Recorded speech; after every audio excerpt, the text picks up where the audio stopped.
اعتراضات کرتے ہیں اور کہتے ہیں تم لوگ 11ویں شریف مناتے ہو، چلو ٹھیک ہے غوث اعظم کی 11ویں منا لیے، لیکن ہر سال کیوں مناتے ہو؟ کیا سرکار غوث اعظم ہر سال معاذ اللہ ان کا وصال ہوتا ہے؟ یا سرکار کی ولادت پیدائش کا 12ویں کا مہینہ آتا ہے، ہم 12ویں کا جلوس نکالتے ہیں، تو کہتے ہیں سرکار کا معاذ اللہ ہر سال پیدا ہوتے ہیں جو ہر سال تم ان کے جلوس نکالتے ہو؟ میں کہتا ہوں تمہارا عقل ہے، تمہاری زبان ہے، جیسی گستاخیاں کرنا چاہو کر لو، جیسا بولنا چاہو بول لو، قبر میں مرنے کے بعد اس کا مزہ تمہیں چکھنا پڑے گا۔ تم نے شریعت کو نہیں پڑھا، دین کو نہیں پڑھا۔ اگر تم دین کو پڑھ لیتے، شریعت کو پڑھ لیتے، اسلام کو پڑھ لیتے تو اس طرح کی جاہلانہ گفتگو کبھی نہ کرتے۔ میں پوچھنا چاہتا ہوں اللہ تبارک و تعالیٰ نے تمام مسلمانوں کے اوپر حج کو فرض کر دیا ہے، حج فرض کیوں کیا گیا؟ آپ اٹھا کر کے تاریخ کو اٹھا کر کے دیکھیں، جب حجاج کرام جاتے ہیں خانہ کعبہ کا حج کرتے ہیں، طواف کرتے ہیں اور خانہ کعبہ کا چکر لگاتے ہیں، میں پوچھنا چاہتا ہوں ہر سال کیوں جا کر کے چکر لگاتے ہیں، کیوں جا کر کے طواف کرتے ہیں؟ جتنے بھی حاجی ہوتے ہیں جا کر کے صفا اور مروہ پہاڑی پر وہ چکر لگاتے ہیں، صفا اور مروہ پہاڑی پر دوڑتے ہیں۔ میں پوچھنا چاہتا ہوں آپ وہاں پر کیوں دوڑتے ہیں؟ تو وہ کہتے ہیں اس لیے کہ اللہ کی ایک محبوب بندی حضرت حاجرہ رضی اللہ تعالیٰ عنہ اپنے بیٹے حضرت اسماعیل علیہ السلام کی پانی کی تلاش اور جستجو کے لیے اس پہاڑی پر دوڑی تھی، پانی کو تلاشنے کے لیے کبھی صفا پر جاتی، کبھی مروہ پر جاتی، کبھی مروہ پر جاتی، کبھی صفا پر جاتی، لیکن اللہ نے قیامت تک جتنے حاجی آنے والے ہیں اور جتنے حج کرنے والے ہیں سب کو اللہ نے فرما دیا اے حجاج کرام اگر تم چاہتے ہو کہ تمہارے حج مقبول ہو جائے، تمہارا حج اللہ کی بارگاہ میں قبول ہو جائے، تو میری بندی اگرچہ ایک مرتبہ دوڑی ہے لیکن تمہیں قیامت تک یہاں پر دوڑنا پڑے گا اور دوڑ کر کے یہ بتانا پڑے گا کہ اللہ کی ایک محبوب بندی اللہ کی یاد میں، اللہ کے محبوب بندے کی یاد میں اس پہاڑی پر دوڑی تھی، لہذا قیامت تک جتنے بھی ان سے محبت کرنے والے ہیں اور اللہ کی بندگی کرنے والے ہیں سب کے اوپر دوڑنا لازم و ضروری ہو گیا ہے اور سب کو دوڑنا پڑے گا۔ سبحان اللہ۔ اب میں پوچھنا چاہتا ہوں جو لوگ کہتے ہیں 11ویں شریف بار بار نہیں آتا، ایک مرتبہ سرکار کی ولادت ایک مرتبہ ہوئی پھر کیوں مناتے ہیں؟ تو میں پوچھنا چاہتا ہوں تو حج کرنے جاتے ہو صفا مروہ پر چکر بھی نہ لگاؤ، کیونکہ صفا اور مروہ پر چکر تو حضرت حاجرہ نے صرف ایک مرتبہ لگایا تھا۔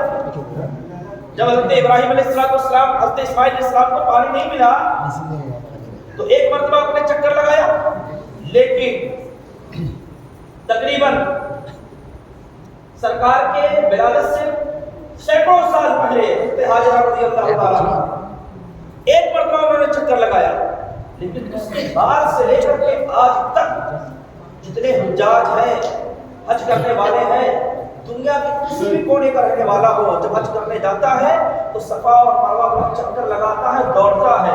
میں اس سے پوچھنا چاہتا ہوں تم کیوں دوڑتے ہو؟ حضرت حاجرہ تو ایک مرتبہ دوڑی تھی، تم ایک مرتبہ دوڑ لیتے کیوں 7 مرتبہ کیوں دوڑتے ہو؟ ایک مرتبہ میں کام چل جاتا، ایک مرتبہ دوڑ لیتے 7 مرتبہ کیوں دوڑتے ہو؟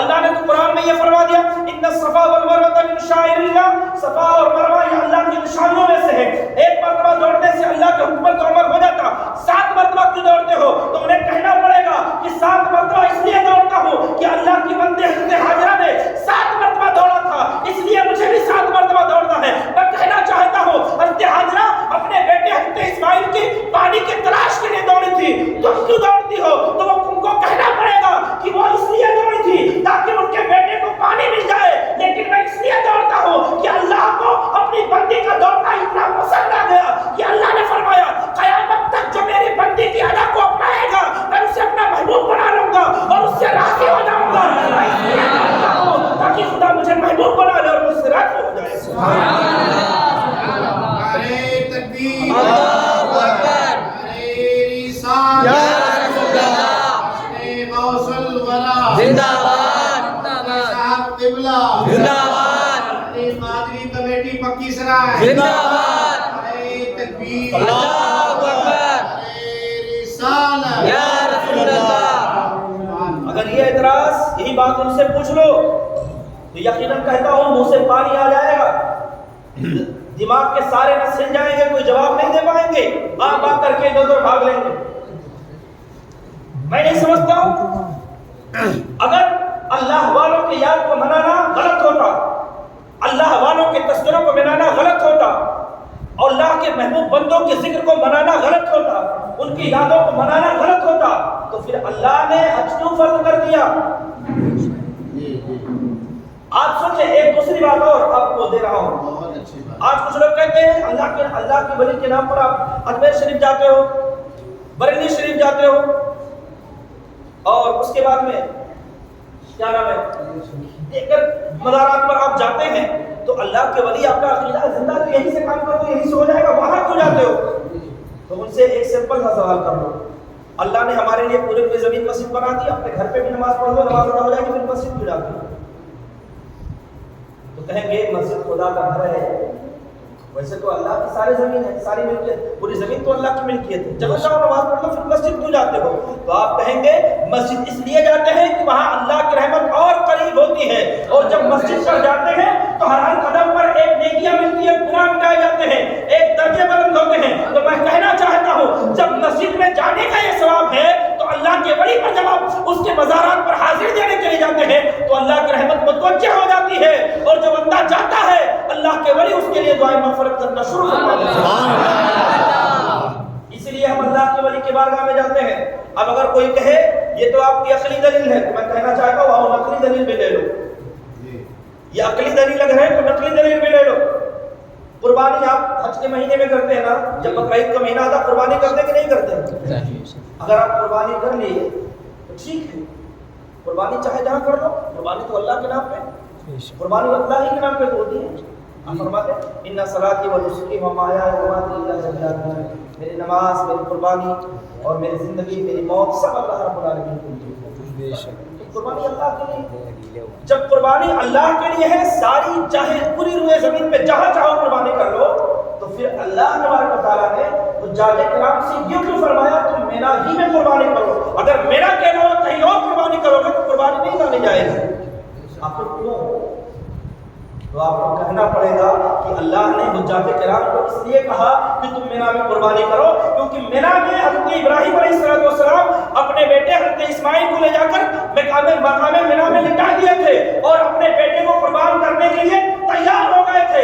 اللہ کو اپنے اس محبوب بندے کی ادا اتنی بھائی اور اتنی پسند آئی کہ اللہ نے قیامت تک کے لیے تمام حاجیوں سے کہہ دیا کہ جو صفا اور مروہ پر چکر لگا چکا ہو, خانہ کعبہ کا طواف کر چکا ہو, عرفات میں ٹھہر چکا ہو, مزدلفہ میں ٹھہر چکا ہو, اب اگر وہ چاہتا ہے کہ اس کی حج مقبول ہو جائے, اللہ کے بارگاہ میں اس کا حج مقبول ہو جائے, تو مقام مینا میں آئے, اور جیسے میرے محبوب بندے ابراہیم نے اپنے بیٹے کو زمین پر لٹا کر کے قربانی کیا تھا, تم بھی ایک جانور کو لاؤ اور اسی مینا میں اسی زمین پر لٹا کر کے قربانی کر دو.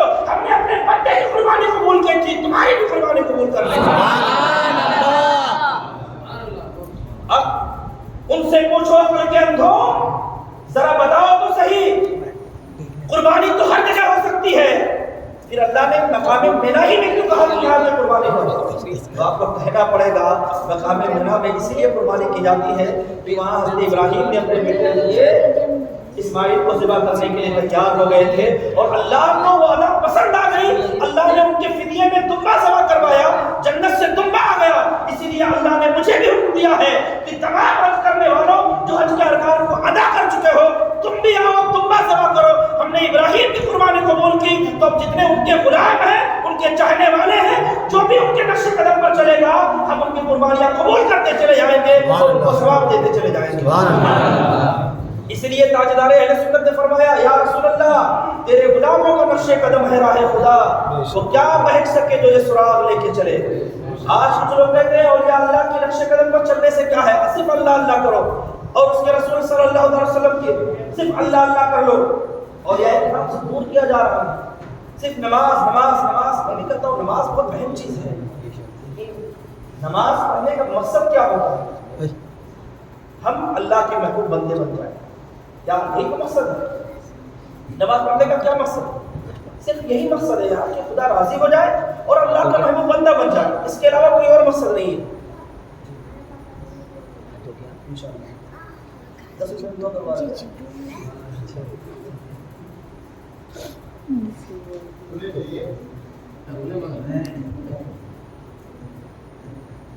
یہی تو مقصد ہوتا ہے, نماز پڑھ لے تو خدا راضی ہو جائے, اللہ کا محبوب بندہ بن جائے, اللہ کا محبوب بندہ بن جائے. میرے بھائی وہ آپ کو نمازی بنا کر کے، اگر نماز پڑھ کے انسان خدا، یہی بات صحیح ہے کہ نماز پڑھ کر کے انسان خدا کا محبوب بندہ بنتا ہے. اب آپ نماز پڑھ کر کے ایمان کو درست کر کے نماز پڑھے اور خدا کا محبوب بندہ بن گئے، لیکن اگر دوسری گروہ میں چڑھ گئے تو وہ کہیں گے اس کو مانو ہی مت، کیونکہ یہ اللہ کا بندہ بن گیا. ہم اللہ کے بندوں سے نفرت کرتے ہیں، اللہ کے جو محبوب بندے ہوتے ہیں نا ان کو مانتے ہی نہیں ہے، تو پھر آپ کا نماز پڑھنے سے فائدہ ہی کیا ہوگا؟ بھائی آج جن کی ولایت کا ہم انکار کرتے ہیں، آج جن کو اللہ کا محبوب بندہ نہیں مانتے ہیں، میں پوری گارنٹی کے ساتھ کہتا ہوں ہے کوئی مائی کا لال جو دکھا دے کہ سرکار غوث اعظم نے پوری زندگی میں کبھی نماز چھوڑی، پوری زندگی میں کبھی شریعت کی مخالفت کی ہو، سرکار غریب نواز نے پوری زندگی میں کبھی شریعت کی مخالفت کی ہو، یہ اللہ والے میرے آگرہ سیدہ سرکار مولانا پوری زندگی میں کبھی شریعت کی مخالفت کی ہو، کیونکہ اللہ کے ولی کہتے ہی ہے جس نے اپنی زندگی کو شریعت کے مطابق گزارا ہو. جو شریعت کی مخالفت میں گزارا ہو کبھی اللہ کا ولی نہیں ہو سکتا ہے. تو جو شریعت کے موافق زندگی گزارے اگر وہ اللہ کے ولی نہیں ہے اور وہ اچھے بندے نہیں ہیں، نیک بندے نہیں ہیں، تو ظاہری طور پر چند سجدے کرنے والے کیسے اللہ کے ولی بن جائیں؟ اس لیے میں کہتا ہوں، ابھی ہمارے حضرت نے فرمایا، مولانا جمیل صاحب کے بلانے بڑی پیاری بات کہی اور یقیناً یہ ہماری حقانیت کی دلیل ہے. پوری دنیا میں، دنیا کے چپے چپے میں آپ چکر لگا کر کے دیکھ لو، جتنے اللہ کے ولی ملے گے وہ سنیوں ہی میں ملے گے. جتنے اللہ کے ولی ہیں وہ سنیوں ہی میں ہیں، اور کہیں آپ کو اللہ کا ولی کوئی ملے گا ہی نہیں. کیوں؟ کیونکہ عقیدہ جس کا سچا وہی اللہ کا ولی ہوتا ہے. سچا عقیدہ تو ہمارا ہی ہے، اس لیے ہم اللہ کا ولی. اس لیے ہمیشہ اسی عقیدے پر قائم رہو، سنی بن کے رہو. سنی بن کے رہو گے آپ کا ایمان اور عقیدہ بھی محفوظ ہوگا، آپ کا عمل بھی محفوظ ہوگا، اور اللہ کی بارگاہ میں جو بھی عمل کریں گے اللہ تعالیٰ اسے قبول بھی کرے گا. سنی کے علاوہ کوئی بھی مذہب قابل قبول نہیں ہے. دنیا کا کوئی مذہب ہو اسے لات مار دینا، صرف سنیت کو سینے سے لگانا، وہی سچا اور پیارا مذہب ہے. اس کے علاوہ کیونکہ میں